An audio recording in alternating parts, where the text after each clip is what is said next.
با عرض سلام و وقت بخیر خدمت دوستان عزیز و همراهان گرامی، جلسه تحلیل هفتگیمون رو آغاز میکنیم. در این جلسه من خلاصه ای از کارهایی که قرار بکنم رو بهتون میگم. ما در این جلسه اول یک تحلیل میکنیم در مورد تغییرات فاندامنتالی که رخ داده، حدود چند دقیقه بیشتر طول نمیکشه. بعد یک نگاه به ایندکس دلار، یورو دلار خواهیم داشت. بعد میریم سراغ اونس طلا و در آخر میریم راجع به شاخص‌های سهامی نزدک و اس‌اند‌پی و داو جونز رو یک بررسی میکنیم و در نهایت یک گریز کوتاه میزنیم به اتریوم و بیت کوین که تحلیل کاملش رو من قبلا گذاشتم. شما میتونید برید اون رو ببینید، الان لینکش بالا اومده، میتونید برید از اونجا تحلیل کامل رو ببینید. ولی اینجا میام یه آپدیتی هم میکنیم ببینیم که تا الان چه اتفاقی افتاده. خب قبل اینکه بخوایم وارد بررسی چارت ها بشیم، ببینید از لحاظ فاندامنتالی ما فردا یعنی چهارشنبه شب ساعت 9:10 جلسه فدرال رزرو هست برای تعیین نرخ بهره. الان تقریبا 100% احتمال رو گذاشتن که ما 25% حتما 25 نقطه حتما کاهش نرخ بهره رو خواهیم داشت. نکته ای که هست، صحبت هایی که آیه پاول قراره در موردش حرف بزنه، مثل جلسه قبلی که با صحبت بازار اصلاح کرد، این سری هم احتمالش هست که بازار اول اصلاح بکنه.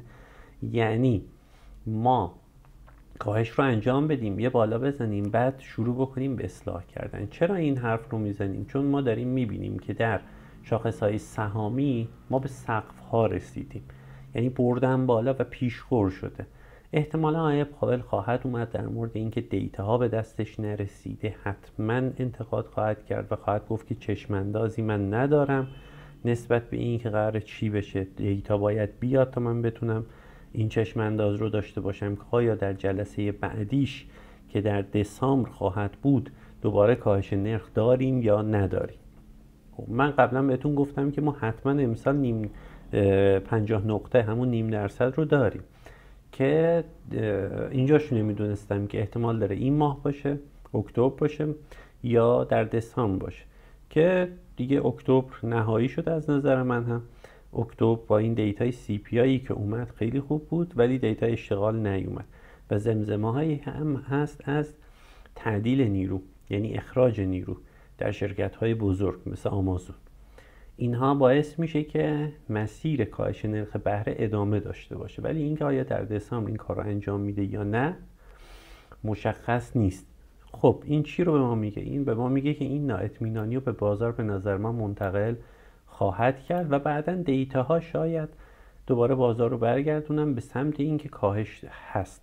در جلسه قبلی راجع به این من کامل صحبت کردم، راجع به ماکرو دیتا و میکرو دیتا که لینکش هست بالا، برید حتما اون جلسه رو ببینید. همون قسمت اول چند دقیقه اول ببینید، راجع به ماکرو و میکرو دیتا صحبت کردیم. ماکرو دیتای ما همچنان کاهش نرخ بهره است. حالا اینکه یه ماه بشه یه ماه نشه اینا اصلاحه. ترند اصلی صعودیه در اونس طلا، در شاخص ها، در یورو دلار، در کریپتو. اینا همه تارگت هاش هم جلسه پیش هم در ویدیوی تحلیل هفتگی فارکس اونا رو گفتیم، هم در بیت کوین و اتریوم در تحلیل خود کریپتوها در مورد این من صحبت کردم. پس اگر فردا بازارهای ریخت انتظارش رو داشته باشید چون به حد کافی بالا اومدن. خب میریم از ایندکس دلار شروع میکنیم. بله روشنه. خب ببینید، برید هفته قبل رو ویدیوش رو ببینید. قشنگ همین فلش ها رو من دست نزدم، جایی بود که گفتم بازار میتونه بیاد یک سایکل رو ببندد و بعد ادامه مسیر به سمت پایین رو بده. حالا هیچ اتفاقی هم نمی افتد اگر این بازار بیاد این حرکت رو هم حتی بکنه بعد بیاد بره پایین. این احتمال رو باید دور از ذهن نداشت. تا زمانی که این بالا یعنی بالای 102 نخوره هیچ مشکلی پیش نمیاد. ولی من این احتمال رو میدم که ما یک بالا شاید تا اینجا داشته باشیم و بعد بیایم بریم به سمت پایین در ایندکس دلار. همزمان در یورو بریم برای یورو یه چارت 4 ساعته رو ببینیم.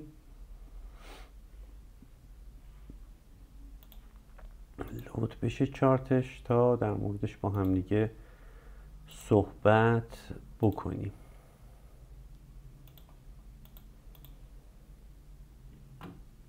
یکم اوضاع فیلتر شکن‌ها و اینا ما هم گیر افتادیم. با فیلتر شکن یه جور کار نمیکنه، با فیلتر یه جور کار، یعنی کار میکنه کار نمیکنه. خب تا این بالا بیاد. بله خب هفته پیش فکر کنم ما در یورو بله دیگه فکر کنم تا جایی که یادمه گفتیم که اینجا رو گفتیم اینجا زده بشه، احتمال زیاد این کف بسته هست، احتمالش هم هست، ولی در نظر داشته باشید تا بالای اینجا نریم خب میتونه یه لگ دیگه بیا پایین. چرا دارم اینو میگم؟ چون ما از بالا یک جورایی یک دو اومدیم، اینجا هم یک دو اومدیم و این شاید بتونه برای خودش یک سایکل حساب شه، یعنی یک و این دوش باشد و این 3 باشد و بعد برود بالا، یعنی این پایین نشکنه. همون چیزی که در ایندکس دلار اون بالایی که بهتون گفتم میتونه این اتفاق بیفته. فعلا ببینید این سعودیه، استاپش همین کفیه که الان اینجا هست. از این بالا تا این پایین یه دونه یک رو کامل اومده. اینجا از این پایین تا این بالا یک رفته، یعنی شما از هر دو طرف یک دارید. مشکلی نداره، این میتونه بیاد بالا رو نزنه، بیس بسازه بیاد اول پایین، یه رالی آخر بکنه که این احتمالش هم هست. حالا ببینیم فردا چه اتفاقی میفته.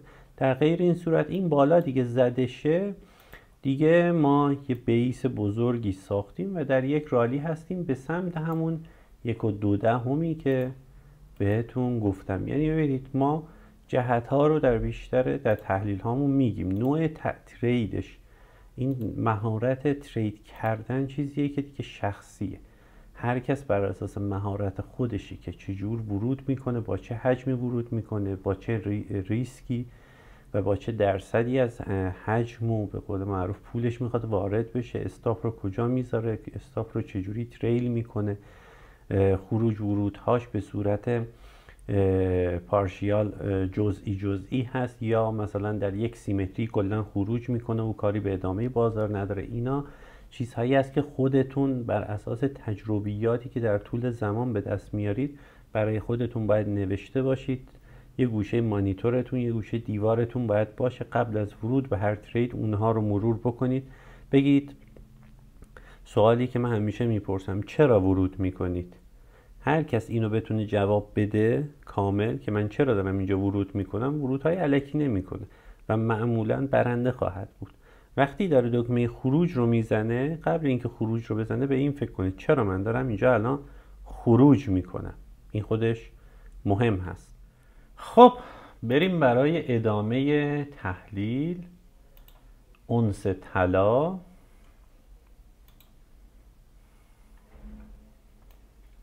تایم فریم دیلی. هفته پیش ویدیوش رو حتما برید ببینید. در مورد طلا صحبت شد که گفتیم قراره چه اتفاقی بیفته براش، سناریوهای ممکن رو براش گفتیم و در مورد تایم بالا هم در موردش حرف زدیم. لینکش رو بالا گذاشتم، میتونید برید اون ویدیو رو ببینید. نکات آموزشی خوبی هم توش هست. خب آیا اینجا آخر کار طلاست؟ از نظر من نه. خب به تارگتی که میخواستیم رسیده. در این جور مواقع ببینید دوستان، قبل اینکه بازار بخواد روند جدیدی بگیره حتما قراره که یه مدت یک رنج هایی برای خودش بسازه. شما این رنج ها رو ببینید، در اینجا میبینید، بعد همون رنج رو اینجا هم دارید میبینید. یک رنجی هم ببینید اینجا بود، یعنی اینجا هم وقتی بازار اینجوری افتاد گفتم آقا دیگه تموم شد اونس طلا، میریم دوباره مثلا میایم اینجا 2600 برمیگردیم. نه، این اتفاق نیفتاد. این بازاره وقتی اومد این بالا رو زد سیگنال داد که من به قول معروف این یک نزولی رو نقض کردم و هر پایینی لانگ، استاپشم این پایین بود. برای حرکتی که پله اولش اینجا بود تیپی 3838 که مینیموم سیمتریمون بود، مشخصه من بارها راجع به این حرف زدم، هفته ها، و ماکسیموم سیمتریمونم که گفته بودیم 4227 که سریع با یه حرکت اومد اینجا سیگنال ورود داد. حتی زودتر از اون اینجا سیگنال ورود داده بود، به خاطر اینکه اینجا ما یک نزولی داشتیم که اومد نقضش کرد و سیگنال داده بود و همین رو کسی ترید میکرد کافیه. ببینید شما همیشه قرار نیست در ترید باشید. بعد یک مدت که در فارکس و بازارهای مالی و انواع بازارهای مالی بودید میبینید که شما قرار نیست بیاید مثلا یه دونه کندل رو بخواید ترید بکنید. من اسمش رو میذارم قمار. در بلند مدت شما میخواید به عنوان یک شغل انتخاب بکنید، پس نباید استرس از گرفتن یک پوزیشن داشته باشید، با برد یک پوزیشن هم خوشحال بشید بیش از حد. خب به خاطر همین باید منطقی باشه و به قول معروف ترید خوبی هم بتونید بگیرید. ببینید این پوزیشنی که اینجا دقیقا اینجا برید ویدیوهای مثلا یه ماه پیش 2 ماه پیش رو ببینید. اینجا یک پوزیشن تعریف کردیم، این پوزیشن استاپش اینجا بود، گفتیم که آقا به مینیمم سیمتری حتما خواهد رسید، اینم مینیمم سیمتری بود. این در یک اکانت پراپ 1/6.5 داره به شما میده. حالا وسط ها من اینجا هم برید نگاه بکنید ورود دادم، دقیقا اینجا بود یه دون ورود دادم، یه ورود هم اینجا بود دادم.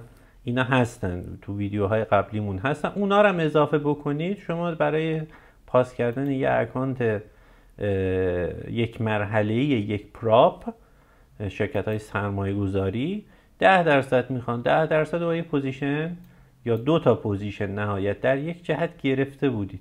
حالا این رو مقایسه کنیم، مثلا اینجا هم گفته بودیم مثلا اینجا ورود داشتیم، اینجا ورود داشتیم، اینجا خیلی صحبت بود که آقا طلا به قهقرا میره، اینجا خیلی صحبت میکردن که برمیگردیم 1800، حتی اینجاها صحبت اونس $800 هم بود، گفتن اونس بدبخت میشه و نمیدونم میره $800 میشه، مثلا نقره میره بالا، در حالی که کورلیشن نقره طلا همه یکی، اونس بریزه نقره میریزه، پالادیوم میریزه، مس میریزه، روی میریزه، آلومینیوم میریزه، مثل بیت کوین وقتی بریزه دیگه کل مارکت کریپتو میریزه. حالا یکی با درصد کم یکی با درصد بیشتر نسبت به فاندی که خودش داره و کورلیشن مثبت یا منفی که نسبت به بیت کوین داره، ولی در حالت کلی کل مارکت درصد بیشتری از اون مارکت میریزه. طلا هم اینجوریه، طلا قرار باشه که بریزه نقره میریزه.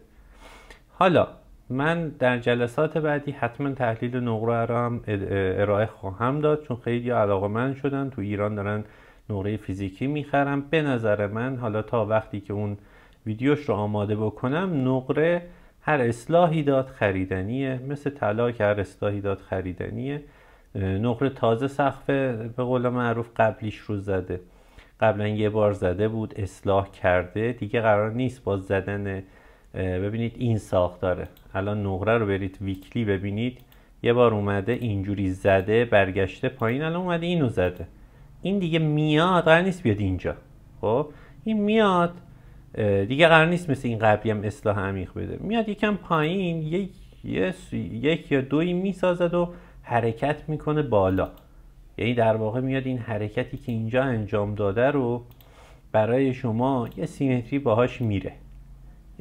باهاش میره و اون نقره سعودی رو داره نشون میده. بر همون اساس طلا هم سعودیه، یعنی به نظر من طلا سعودیه، ولی میتونه یک رنج اینجا درست بکنه. بالاخره یه کسایی که ورود داشتن اینجا به تیپی هاشون رسیدن، خروج کردن. این روشی که من دارم آموزش میدم و بر اساس اون دارم به شما تحلیل ها رو ارائه میدم، شاید برای خیلی گنگ باشه.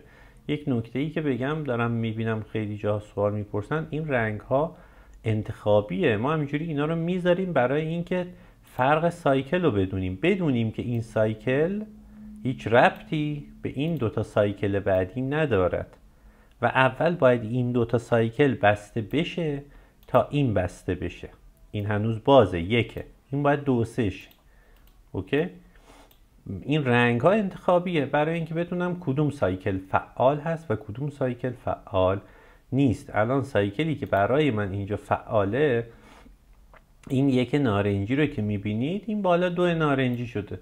از قبل گذاشته بودیم 2 نارنجیمون رو گفتیم میاد میبینه که اومدید. حالا چی میشه؟ داریم میریم برای 3 نارنجی تا 2 زرد رو ببینیم، بعد یه اصلاح بدیم. بعد از اینکه 2 زرد رو میبینیم میریم برای 3 زرد. 3 زرد تمام شد که احتمالا میریم به سمت 7000 و 8000 که گفتیم دیگه. اونس فعلا این سایکلی که از این پایین شروع شده است برایش، یعنی از اینجا تمام میشه و این یک سفید 2 خواهد شد اون بالا. ولی فعلا گفته بودیم همیشه در آموزش ها و درس ها هم اینو گفتم، بیس رالی باید 1 2 3 شه. خب اولین یکش رو که داره، دوباره یه 1 داره، 1 نارنجی میاد 2 میشه، میره بالا 3 میشه 2 زرد، میاد پایین میره میشه 3 زرد، 1 2 3 زرد میشه 2 سفید و فاتحه از صلوات برای اونس. ولی ما از الان نمیگیم حتما به 8000 میریم، پیشگو نیستیم. اینا مسیر رو به ما میده، اگه نقضی صورت گرفت ما با اون حرکت خواهیم کرد. خب هفته پیشین الان دیلیه، میذارمش 4 ساعت. ما هفته پیش صحبت کردیم، اینجا بود اونس داشت می اومد پایین، گفتیم که یا از همینجا یا از همینجا، اینجوری گفتیم یا از همینجا صعودی میشه میره بالا، یه سیمتری داشتیم اونو میزنه میاد پایین، اینو میزنه میره بالا. ولی گفتیم اون سناریویی که گفتم، حتی اونجا هم خیلی در موردش توضیح دادم کامل، گفتیم سناریوی غالب ما اینه که این به زیر اینجا رو بزنه. خب من انتظار داشتم وقتی اینجا رو بزنه یه بالایی بده که بشه سل رو باهاش رفت. این فرصت رو نداد، به جاش این با این فرصت لانگ داد، لانگش رو گرفتیم. حالا اومد این بالا رو نتونست بزنه و داره میاد پایین. حالا از این بالا تا این پایین که اومده باید شمارش انجام بشه و محدوده این که بخوایم این رو بدونیم کجا تموم میشه رو در بیاریم. حالا میرم این رو میذارم برای شما در تایم فریم 15 دقیقه.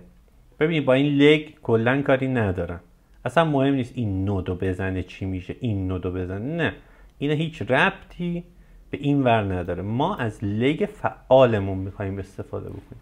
لگ فعالمون به ما چی میگه؟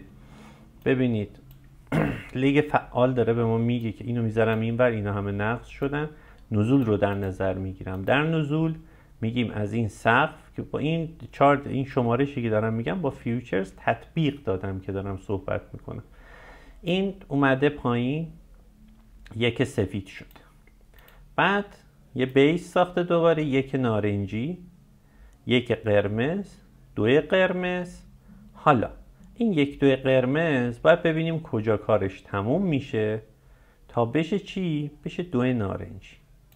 خب یعنی چی؟ یعنی ببین من الان کاری به این وسط ندارم. خب میگم از اینجا تا اینجا، ببین نمیذارم که اینجاست یا این پایین، اونا رو الان مشخص خواهم کرد، کلی دارم حرف میزنم. فکر کنیم نارنجی اومده اینجا 2 شده برای این مثال، میاد بالا، نباید بالای یکش رو بزنه، میاد در این محدوده. احتمالا با خبر فردای جلسه فدرال رزرو این بالا زدن اونس هم اتفاق بیفت. بعد میایم پایین، 2 نارنجی بشه 3 نارنجی و برگردیم بریم بالا. حالا وقتی برگشت تازه میشه چی؟ میشه 2 سفید. من این رنگش رو میکنم نارنجی. اینجا رو ببین، اینا همه فرض فعلا، عددی صحبت خواهم کرد. اینجا میشه 2 نارنجی، بعد این میاد اینجا میشه 3 نارنجی. اینا به شرطیه که نقض نبینیم در مسیر. یعنی چی؟ یعنی یهو اگه این بیاد این بالا رو بزنه، این کف بسته میشه هر جا که هست، یعنی دیگه میریم به سمت بالا. ولی تا نقض نده این راهیه که داره میره. این میشه 3 نارنجی، متعاقباً این میشه چی؟ 2 سفید برای ما. این روش های ما بر اساس شماتیک نیست، کاملا عددیه. وقتی داریم از سیمتری و تقارن ها استفاده میکنیم، یعنی داریم از اعداد استفاده میکنیم، کاری به این نداریم که مثلا قیافه مارکت اینجا مثلا اینجوری شده یا مثلا ریزشش میتونست مثلا بیاد اینجوری بریزه. اصلا کاری به شکل نداریم، با اعداد داریم کار میکنیم و این چیزی است که فرقی است که با روش های دیگه داره. و این نکته دیگه این که شاید در این روش کسی بگه که آقا من یک جور دیگه میشمرم، مثلا به شما یه جور دیگه میشمری.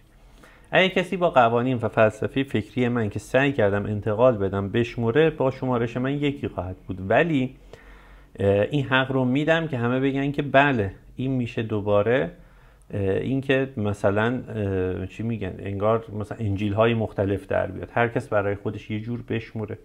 برای اینکه اینو جلوگیری بکنیم ما باید بتونیم این رو تبدیل به عدد بکنیم. خب عدد بکنیم، کوانتومیش بکنیم، بگیم بر اساس اعداد یک سیستم خودکاری تعریف بکنیم، بتونیم این رو کد بنویسیم، الگوریتمش بکنیم و به صورت خودکار بتونه این شمارش ها رو انجام بده. اون وقت دیگه شمارشی که انجام میشه دیگه قطعیت برای اون شمارشه و نقضه هاست که نشون میده جهت عوض میشه یا نمیشه. خب روی این مسئله دارم کار میکنم و ببخشید نمونه های مختلف دوستان دیگه که با من داشتن کار میکردن انجام دادن ولی اونی نشده هنوز که من تو ذهنم هست. برای همین شروع کردم خودم دارم این کار رو میکنم و مطمئن باشید که اگر این کار انجام شد اولین جایی که میام مطرحش میکنم و در اختیار میذارم همین دوستانی هستن که من رو فالو دارن. اون میشه یک سیستم دیگه، مکانیزه، اصلا شما کاری ندارید، فقط میشینید سیگنال ها رو میده، فقط کار شما میشه مدیریت سرمایه. ببینیم حالا ان شاءالله اون به کجا میرسه. اون سیستمی که دیگه یک سیستم چشمی و شماتیکی و اینا نیست، نظر شما چیه، نظر شما چیه، نظر اونیه که ریاضی داره میگه به شما. خب اینجا میشه 2 سفید. حالا این 2 سفید که داره از این پایین میاد بالا، خب دوباره احتمالات داره، اینو میذارم سفید. خب اگه این سفید نزنه بالای این یک سفید رو، اینجا رو، خب حق دارد بیاد برای 3 سفید، بعد بره بالا، تموم شه بره بالا. حالا کاری نداریم سقف رو میزنه یا نه، میره بالا. اوکی. چرا میگیم نمیدونیم که این میره سقف رو میزنه یا نه؟ چون این میتونه بشه یه دونه 1 2 3 بره بالا، سقف رو نزنه، بیس رالی بیاد دوباره پایین، این حق داره. ولی اگر این لگ بیاد این بالا رو نقض بکنه، این یعنی اینکه یه یکی داشتیم اومد پایین 2 شد رفت نقضش رو زد، این یعنی اینکه این کف پایین بسته هست و سقف زده خواهد شد. این یکی از مدل های پوزیشن گیری در هر تایم فریمی هست که جواب، یعنی میتونم به ضرس قاطع بگم که بالای 80% 90%، مگر اینکه اتفاق خاصی در مارکت بیفته یا کسی شمارش رو اشتباه شمرده باشه، 80% این جوابه و من بیشتر پوزیشن ها، اکثر پوزیشن هام رو دارم از این نوع پوزیشن گیری استفاده میکنم در تایم های پایین تر. و خب یک مدل دیگه هم بر اساس سیمتری هاست، در یه قسمت که مربوط به پوزیشن گیری است توضیح خواهم داد. خب نقشه راه رو من حالا گفتم بهتون، حالا بریم ریز بشیم. نقشه راه رو که گفتیم بریم ریز بشیم. بیایم مناطق مشخص بکنیم. ببینید چون حالا دوستانی که سیمتری ها رو من همیشه تو جلسات با مستطیل میگیرم، به خاطر اینکه شاید افرادی جدیدن دارن این ویدیو رو میبینن و قبلا آموزش هامو ندیدن. در آموزش ها به جای این مستطیل ها ما از این به قول معروف چی میگن، یادم رفت اسمش، ببخشید، از این فیبوناچی ها داریم استفاده میکنیم، از این نسبت های فیبوناچی دارم استفاده میکنم که آموزش این که اینا رو چجوری ست بکنیم رو هم در پلیلیست آموزش قسمت سیمتری ها همون قسمت اول توضیح دادم. خب ولی برای اینکه دوستانی که جدید اومدن دچار اشتباه نشن من با این مستطیلا میگم. ما میگیم یک، یه دونه یک مگه نداریم، میگیم اصلاح مینیمومش میشه اینجا. ببینید 3803. حالا 3800 بگیرید. دومین سیمتری کجاست؟ دومین سیمتری میشه دوبل همین حرکت یک. میشه کجا؟ میشه اینجا. 3659. حالا 3660. ناحیه مورد علاقه کجا میشه؟ برای اینکه برگشت بخوره بین این دوتا ناحیه میشه، یعنی 3660 الی 3800. $140 اختلاف داره که این رو وقتی بازار رسید اینجا میتونیم از نقص یا سیمتری که اتفاق میفته متوجه بشیم. قیمت وقتی که اومد رسید به اینجا میتونیم از سیمتری هایی که در مسیر هست، سیمتری های تایم پایین متوجه بشیم که این منطقه کجا هست و ورودمون رو مشخص بکنیم. پس یک منطقه مشخص کردم، این سیمتری ها رو حذف میکنم. خب دیگه چی داریم؟ دارم سیمتری های یکی یکی میکشم. یه سیمتری یک نارنجی داریم اینجا که این رو میایم دوبلش میکنیم، چون مینیمومش فایده‌ای نداره، دوبلش میکنیم. دوبلش کجا رو نشون میده؟ 3866 که احتمال این بود که ما یک برگشت نزدیک این داشته باشیم. حالا چیزی که الان مهم هست اینه که ما بتونیم اگر بتونیم دو نارنجی رو تشخیص بدیم کجاست، میتونیم این لانگ رو باهاش مثلا بریم، چون این اندازه رو باید برگرده که بشه دو نارنجی. یعنی ما یه برگشت به سمت بالای اینجوری باید اینجا داشته باشیم. من این رو رنگش رو نارنجی میکنم که فرق بکنه با بقیه نارنجی. پس یه به سمت بالای نارنجی ما اینجا چی لازم داریم؟ خب از طرفی به دوبل نرسیده برگشته، این رو در نظر میگیریم. از طرفی من میام این رو ریز میکنم،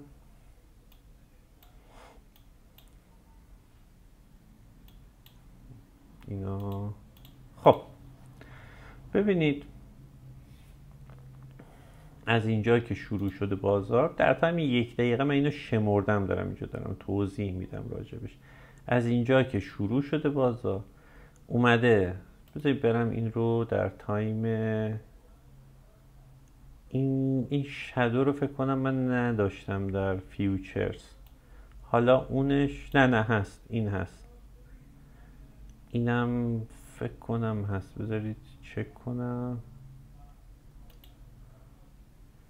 ببینم در فیوچرز این این باز شدن بازار بود. ببخشید درست جاش درسته. بله اینو داشتیم.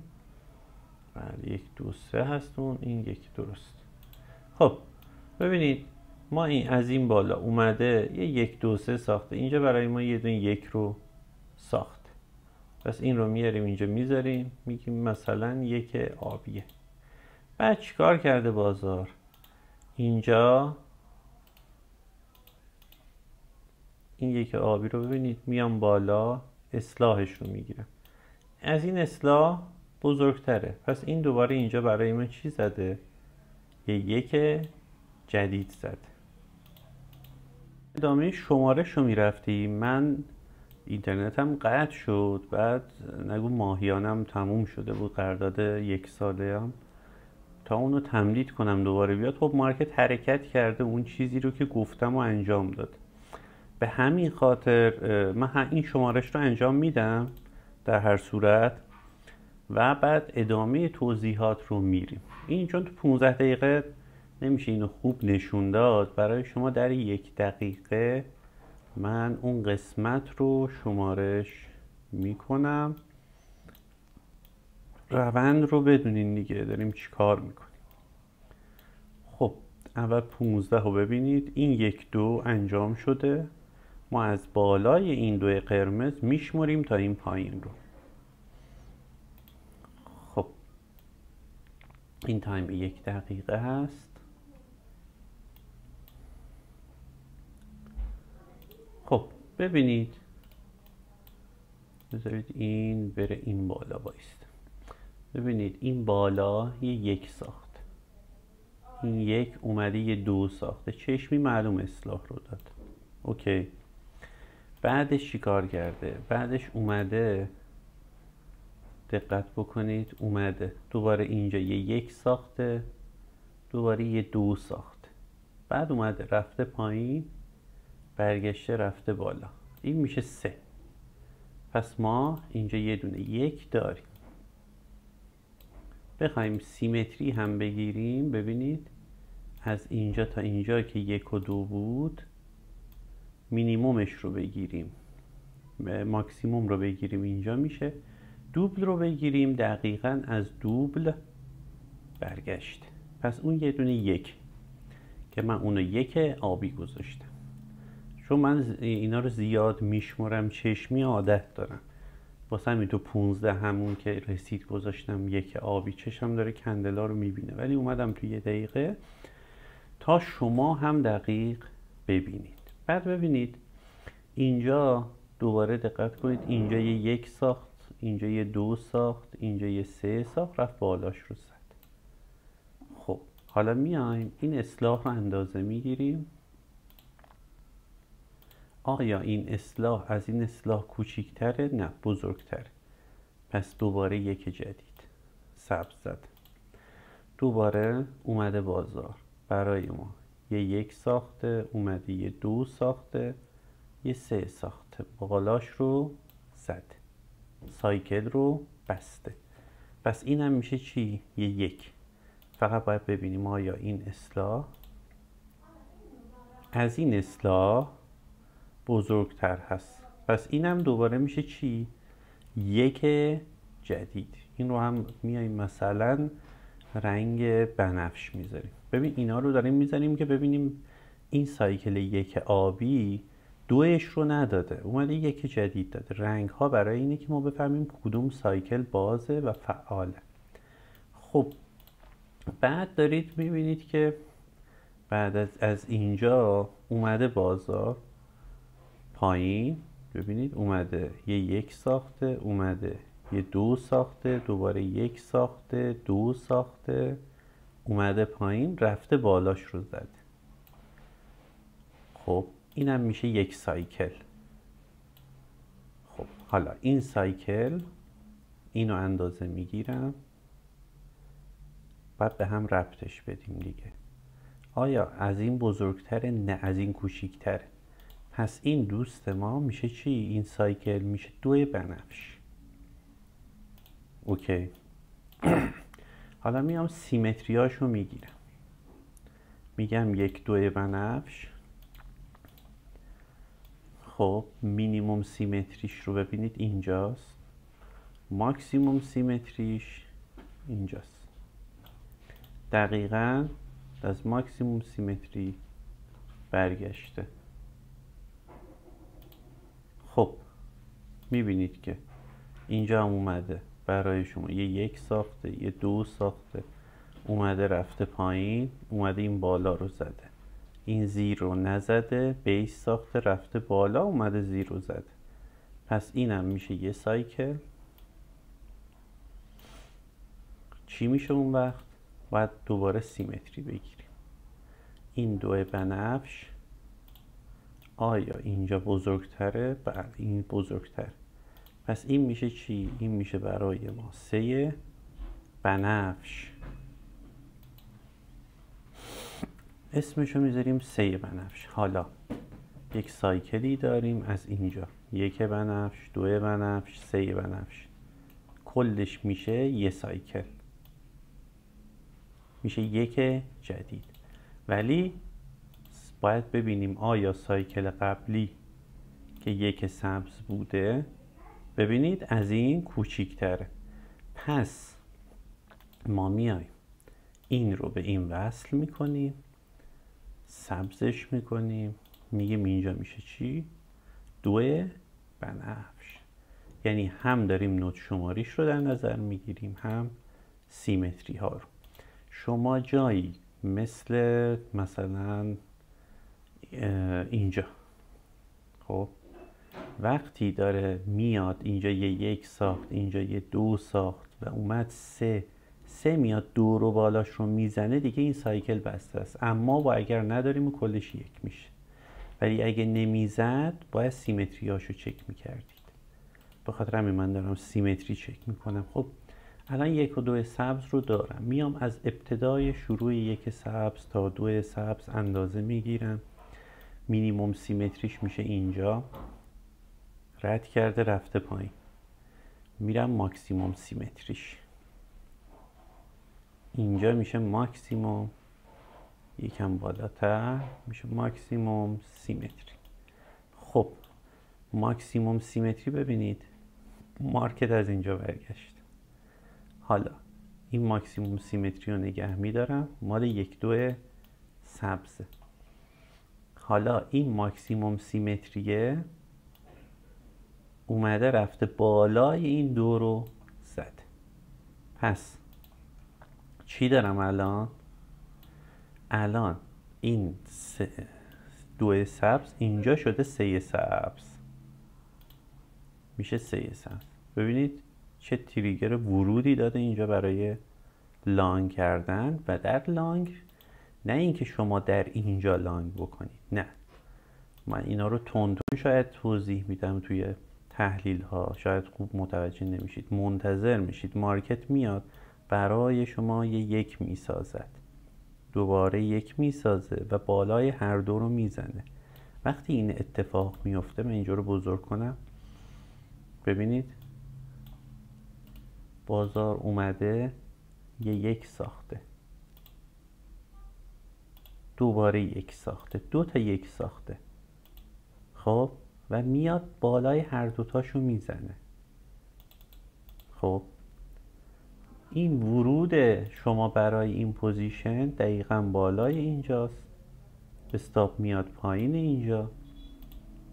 خب بعد میایید تحلیل میکنید، میگید چون 2 تا 1 دارید، حتی اگر این لگ، یعنی این لگ اصلاحی باشد، یعنی 1 و 2 باشد، خب حتی 1 و 2 باشد، یعنی این 1 بره این بالا 2 شه و تمام شه، باید این سایکل کوچیکی که اینجا شروع شده 1 2 3 شه.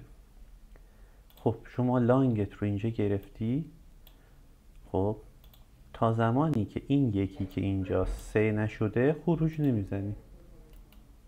اینجا میبینید که بازار اومده یه 1 ساخته، بعد رفته یه 2 ساخته، بعد شما دوباره ادامه میدید باهاش، میبینید دوباره یه 1 جدید ساخت.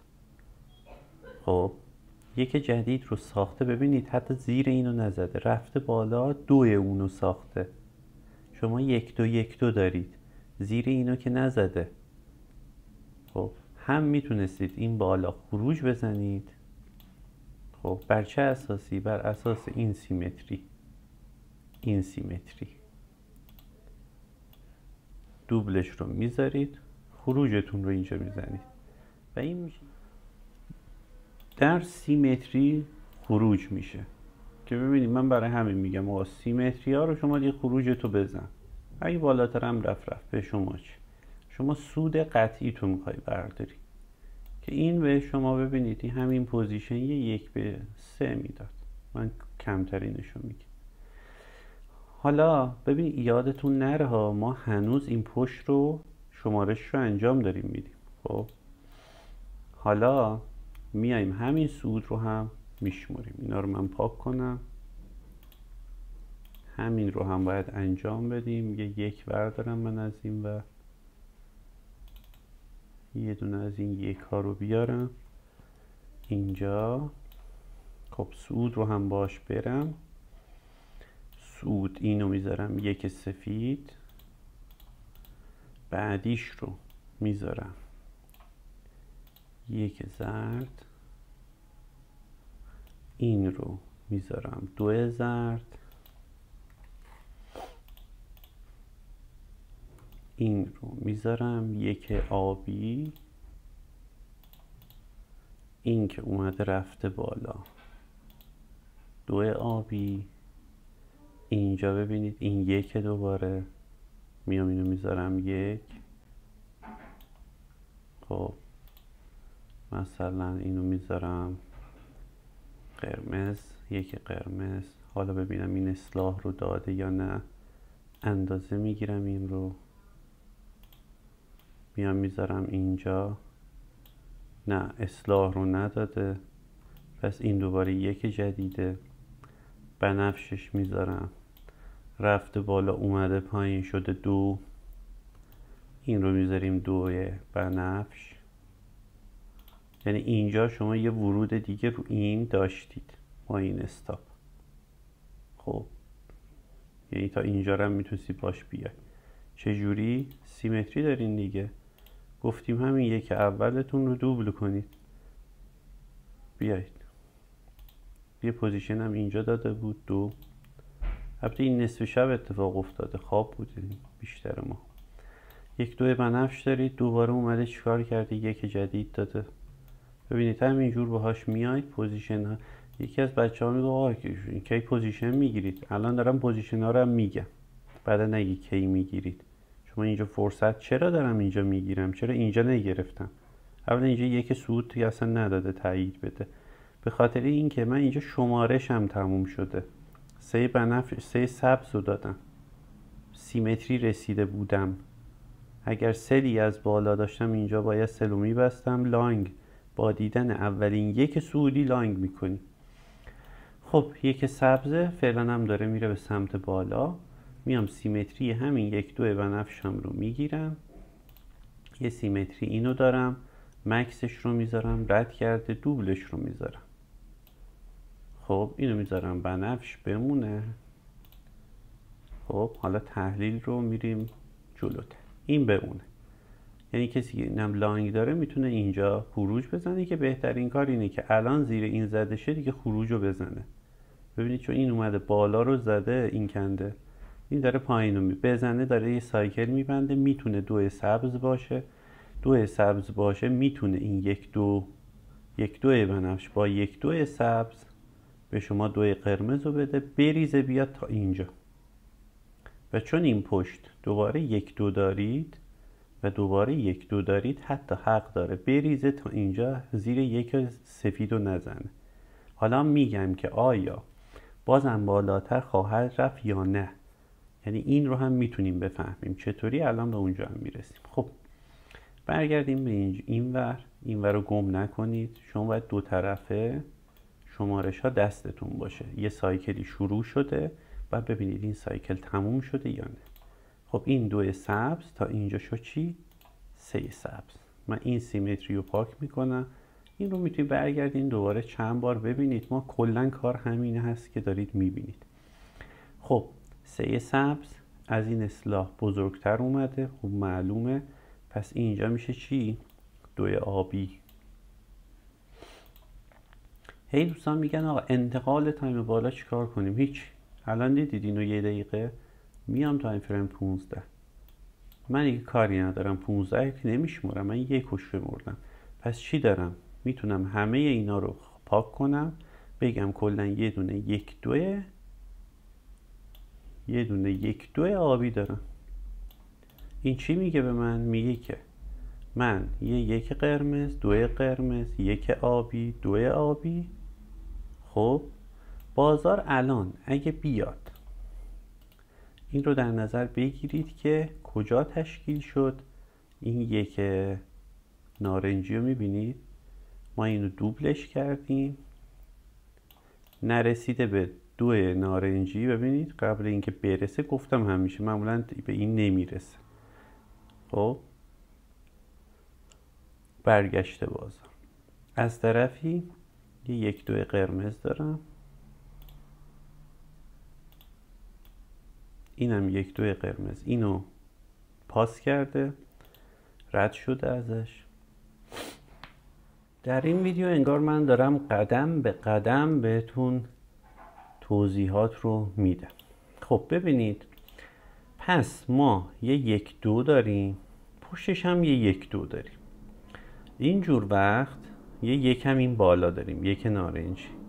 احتمال اینکه بریم برای 2 نارنجی زیاده، چون به دوبل یک نارنجی هم تقریبا رسیده بودیم. بهتون گفتم که انتظار داریم که اندازه این یک نارنجی ما به سمت بالا حرکت کنیم. من اینو اندازه دقیق بگیرم چون مهمه. اینجا بهتون گفتم میتونیم بگیم تا کجا بالا خواهد رفت. از اینجا ببینید من این سیمتری رو گذاشتم، این میبینید به سیمتری رسیده، به سیمتری رسیده دیگه. بعد از این لاین کردن اشتباه. مارکت هم اومد زیر اینجا رو زد، این خطرناکه.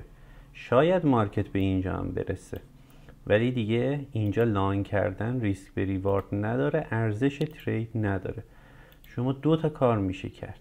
یک، ما الان این پایین 2 نارنجی داریم، این حرکت رو رفتیم، این دابل رو دیگه پاک میکنم، این سیمتری اصلاحی هست، این رو میذارم کارکتیو سیمتری که بدونم تا اینجا اومده.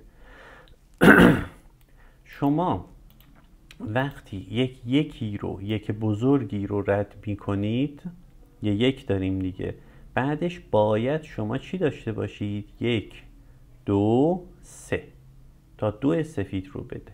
مگر اینکه چی؟ مگر اینکه بازار از همینجا صاف بیاد اینو نقص کنه. شما تکلیفت معلوم میشه، این کف بسته میشه و شما مطمئن میشی که این سقف زده خواهد شد. چرا؟ چون اصلاح 1 و 2 شما نقص شد. خب هر جایی میتونه اینو نقص بکنه. نکنه ترند اصلی سله، ترند فعلا سل هست و شما در این منطقه ها باید سل باشید و در این مینیموم سیمتری که گفتم در زیرش باید لانگ باشید. لانگ باشید این نیست که لانگ بکنید، گفتم سل باشید، نگفتم سل بکنید. سل با به قول معروف باید با سیستم باشه. خب الان استاپ اصلی اینجاست، این نارنجی ماست. من اینو نارنجی میکنم. خب یه پوزیشن بخوایم برای این همینجا تعریف بکنیم، چون دیدید که ما اینجا رو که شمردیم، الان این بالا 2 سبز رو داریم. الان میرم این رو در 1 دقیقه بهتون نشون میدم. فقط اول میخوام تایم بالاش رو بدونید. یه پوزیشن بخوایم برای این تعریف کنیم به عنوان شورت، این میشه، این استاپ میشه این نارنجی، سودش میشه اینجا خروج کامل. این به شما 1.5 میده، یعنی شما 0.5% بذاریم بهتون 75 صدم سود میده. منظور این که مثلا شما اینجا $1000 بذارید بهتون $1450 میده. $100 بذاری $145 بهتون میده. این پوزیشن هست. پوزیشنی است که میبینید استاپ بزرگه، ولی خب این تایم فریم دیگه، با تایم فریم بزرگ رو داریم در نظر میگیریم. برمیگردم به 1 دقیقه. قبل اینکه برگردم، چون 2 نارنجی من تایید شد، حالا میام سیمتری های این 2 نارنجی رو برای خودم میکشم. انتقال تایم بالا رو هم دیدید چه جوری شد. یعنی من نمیام تو 15 اینا رو بشمرم، این کار اشتباهه. شما با 15 بشمرید به این نتیجه‌ای که من الان رسیدم نمیرسید. خب یه چیز دیگه به دستتون میاد. الان من اینو بکنم، ببینید من اینو تبدیل کنم به 1 ساعته. الان هر جور میخواید بشمرید مهم نیست. این پایین 1 سفیده، اینجا 1 نارنجیه، اینجا هم 1 2 قرمزه و 1 2 آبیه. اگه من اینو ببرم 4 ساعته، خب آقا شمارش همونه، عوض نشده. شما نمیتونید بگی آقا این مثلا شمارشش نه، تو 4 ساعته من اینو میبینم، اینو 1 میبینم، این رو 2 میبینم. نه، اینجوری نباید بشموری. میبینی که 1 2 نیست، 1 2 نیست، 1 2 1 2 و میتونه 2 نارنجی باشه که هست، چون سیمتری اصلاحیش رو هم داده به سمت بالا. پس این مشکل تایم فریم رو من بارها دارم تو ویدیوها میگم، امیدوارم دیگه تو این مشکلی پیش نیاد. خب در تایم بالا دوباره مرور بکنیم. تایم بالامون رو یک سفید داریم انتظار داریم بازار به مینیموم سیمتری برسد. پس ترند اصلیمون رو میگیم نزولیه به این سمت. وقتی به اینجا رسید صعودیه. تمام. پوزیشن رو تعریف کردیم، لانگ رو گفتیم، اینجا کاملا در 1 دقیقه توضیح دادیم.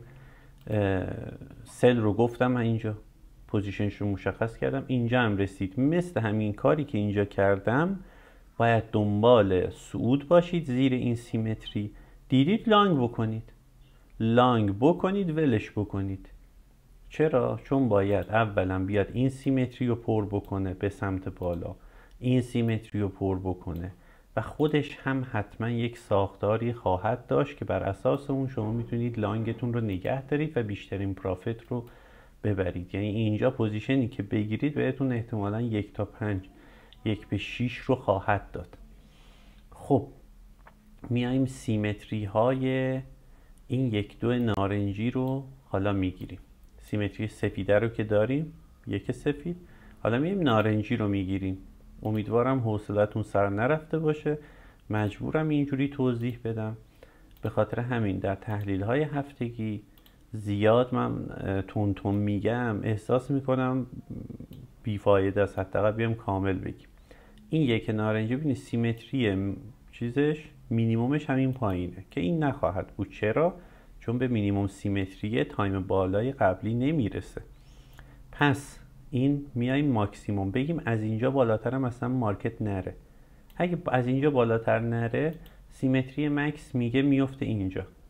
احتمال داره ها بیاد اینجا بازار اول، یعنی بیاد از اینجا یه سه سبزم به شما بده بعد بریزه، این احتمال هست. خب ولی ما میگیم اینجا تهشه دیگه، نرفته بالا. خب اگه نرفته بالا اون وقت برای من محیطی که دیگه نباید سل باشم اینجاست، ما بین سیمتری مینیموم سفید و سیمتری ماکسیموم نارنجی. باید از سل خروج کنم و منتظر لانگ باشم. کجا میشه؟ حدود عدد 3760 میشه. پس زیر 3800 نباید سل بود، دنبال لانگ بود و تا نرسیدیم به 3800 الان که مارکت بالاست باید دنبال سل باشیم. مسیر طلا رو مشخص کردیم کامل با جزئیات برای شما.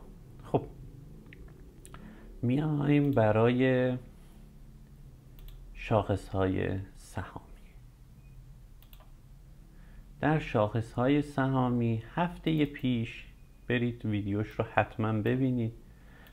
دقیقا اینجاهای بازار بود من صحبت کردم، گفتم که ما این اصلاح رو میدیم، گفتیم منتظر شید بازار بریزه لانگش بکنید. چرا؟ گفتیم اینجا یه یک بزرگ ساختیم، اوکی، و الان یه یک ساخته، اینجا باید دوش رو بسازه. دوش رو ساخت با اولین یکی که اینجا ساخته بود، شما باید لانگ رو میگرفتید و این لانگ رو تا سیمتری ها نگه دارید. این دو رو من اینجا پاک بکنم، اینو بذارم اینجا یک. خب بیام سیمتری دوبل این یک آبی رو در نظر بگیرم. این سیمتری دوبلش هست، یعنی مشکلی نداره اگه S&P تا این بالا بیاد. اول جلسه گفتم بازار رو خیلی دارم میبرم بالا، قبل جلسه فد احتمال ریزش بیشتره، حواستون باید باشه. خب این رو میذارم آبی، این رو میذارم آبی، سیمتری مکسش رو گرفتم. از طرفی این یک دو قرمزی که اینجا دارم مینیمومش رو کشیدم رد کرده، مکسش رو کشیدم اونم رد کرده. دوبلش کجاست؟ به دوبل خود این به نظر من دیگه نمیرسه. خب این داره چی به شما میگه؟ ما میاییم مشترک این دوتا رو اینجا رو میگیم بازار از اینجا بالاتر نخواهد رفت، احتمال زیاد اگرم بره اینجوری خواهد بود، یه شادو میزنه میریزه. برای چی؟ برای که این سایکل یک دو قرمز شما رو ببنده. اینو بخواد ببنده احتمال زیاد میاد اصلاحی که میده، ریزشی که میکنه از این بزرگتر خواهد بود. و احتمال زیاد از اینم بزرگتر تا این رو 2 کنه. یعنی چی بشه؟ دوباره بشه 1 سایکل، 2 سایکل، بریم بالا 3 سایکل. این رو توضیح دادم که بازار بالا رفته، احتمالا صحبت‌های پاول بازار رو میکشه پایین. این صحبت رو اول جلسه کردم. دوباره بعدش باید لانگ باشید. پس اگه بازار افتاد فرصت سل دیدید، سل میکنید، همونجوری که تو طلا نشونتون دادم چیکار باید بکنید توی شمارش ها.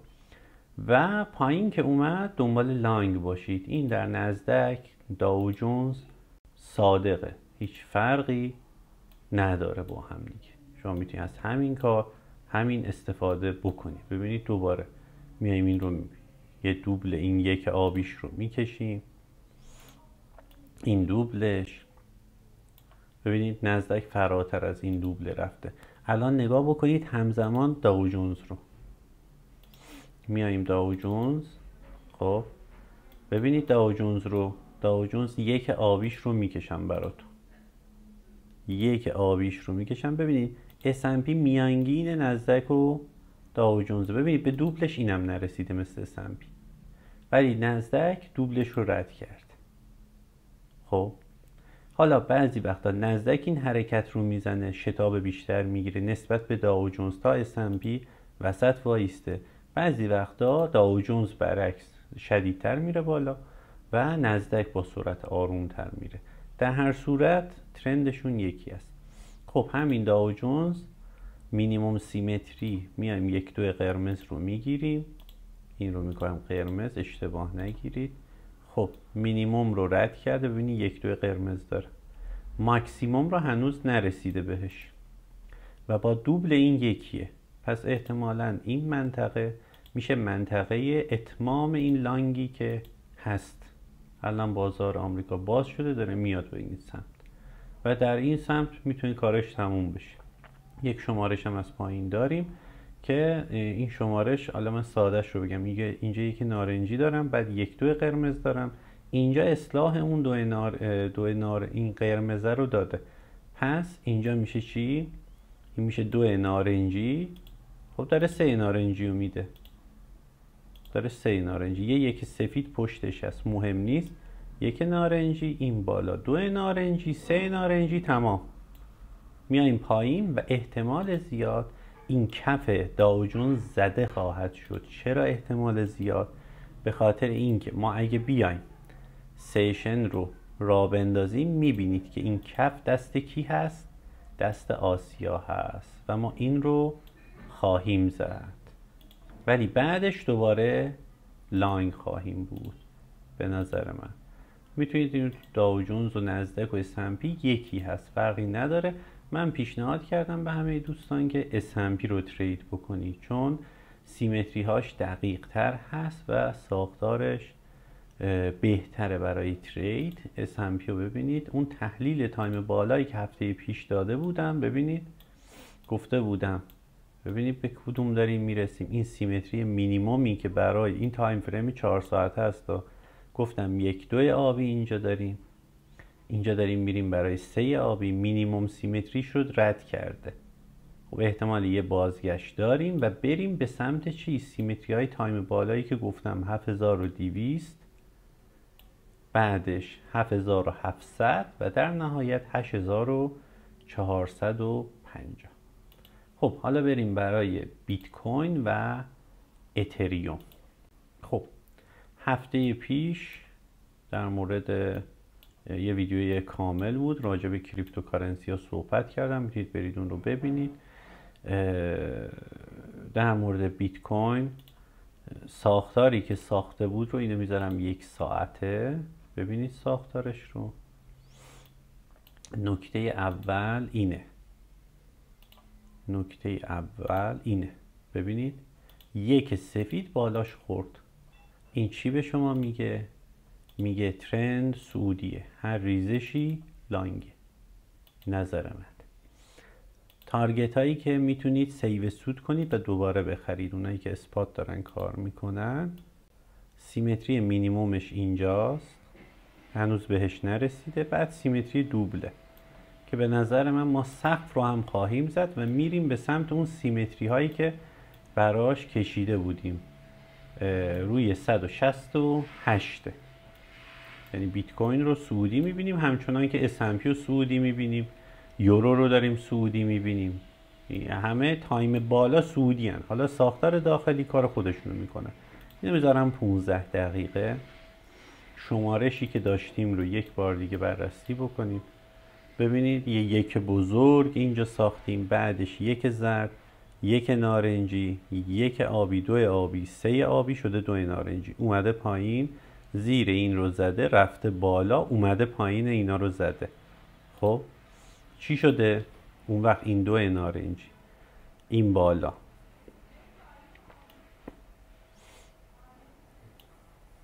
این بالا میشه سه نارنجی و تبدیل میشه به چی؟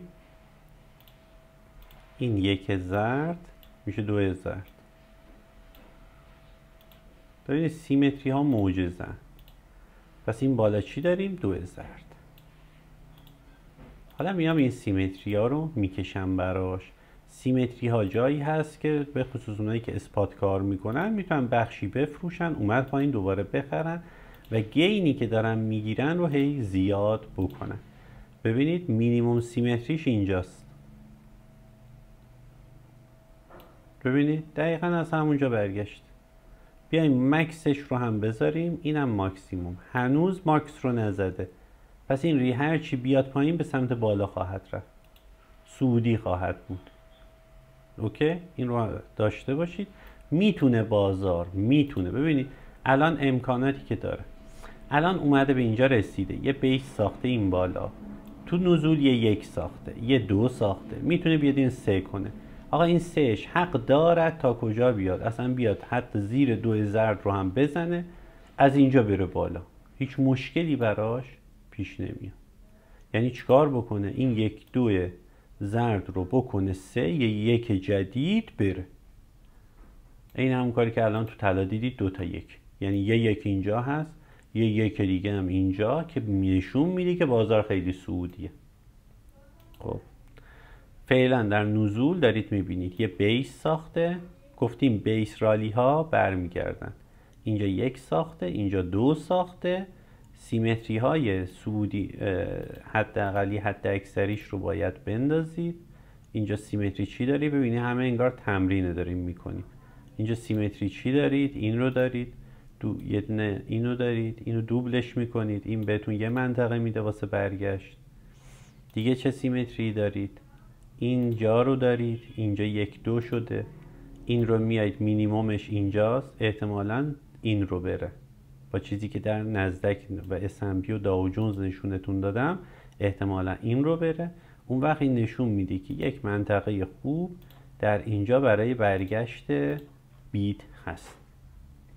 خب بریم برای اتریوم رو هم بررسی بکنیم.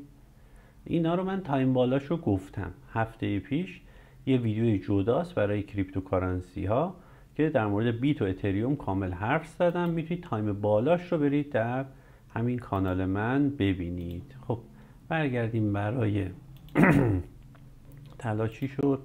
طلا همچنان اینجاست. احتمالا میگم این بالا رو بزنه بعد بریز، خیلی بهتر میشه چون استاپ سل ما کوچیک میشه.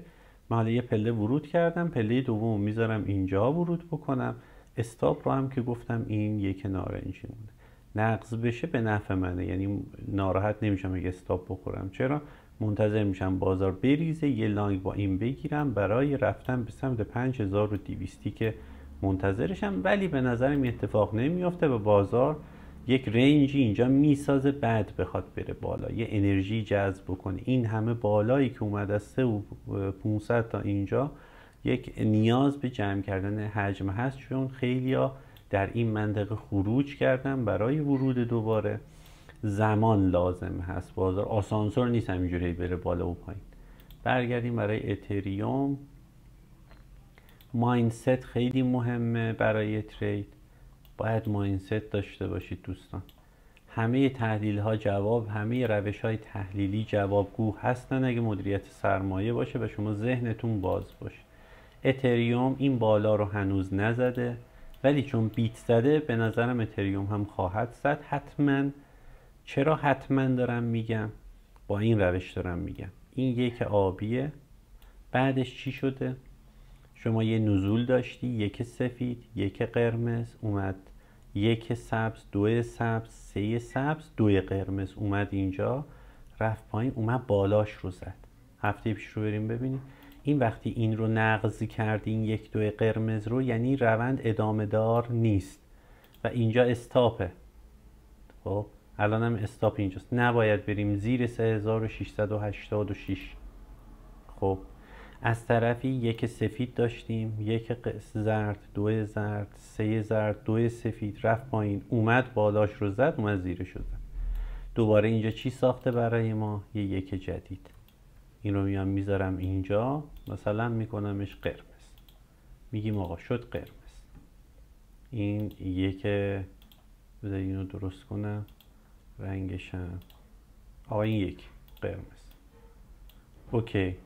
خب این شاید الان داره چیکار میکنه؟ داره دو اینو میسازه. یک، دو، بریم. و نباید بیایم اینجا. و چون اینجا نقض کردیم، نقض زدیم، پس این بالا زده خواهد شد. پس مشکلی نیست به نظر من تو اتریوم. دوباره اتریوم مثل بیت کوین، ریزشش رو ببینید، ریزشش رو ببینید چقدر زیبا.